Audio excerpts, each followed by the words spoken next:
Hi all, this is Prabha from Sri Vastram Boutique. இன்னைக்கு நம்ம ஒரு சூப்பரான ஒரு saree பார்க்க போறோம். The one which I'm draping right now. இது வந்து ஒரு அழகான ஒரு பிஸ்தா கிரீன்ல இருக்கிற saree. And இது ஃபுல்லா பாத்தீங்கன்னா சில்வர் த்ரெட்ல வீவ் பண்ணிருக்கிற saree. இது வந்து ஒரு பார்ட்டி வேர்க்கான saree நான் சொல்வேன்.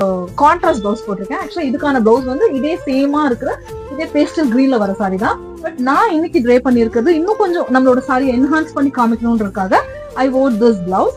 இது 4 colors in this. இது ஒரு அடுத்த ஒரு சூப்பரான கலர். இதுக்குமே நம்ம ரெட் பிளவுஸ் போட்டுக்கலாம், ரொம்ப அழகா இருக்கும் ரெட் போட்டீங்க அப்படின்னா. இந்த கலர் அண்ட் இதுக்கான this is the blouse. ஆக்சுவலா வந்து இதுதான் பிளவுஸே. நான் வந்து ரெட் போட்டிருக்கேன். ஸோ இதுக்குமே பாருங்க ரெட் ரொம்ப அழகா சூட் ஆகும் அப்படின்னா ஒரு சூப்பரான ஒரு நாகப்பழக்கலன்னு சொல்லலாம். ஸோ இதுக்குமே பாத்தீங்கன்னா என்னோட ரெட் பிளவுஸ் வந்து ரொம்ப அழகா இதுக்கு மேட்ச் ஆகும். இது இன்னுமே வந்து டார்க்கா இருக்கும். இந்த சாரி பாத்தீங்க அப்படின்னாக்கா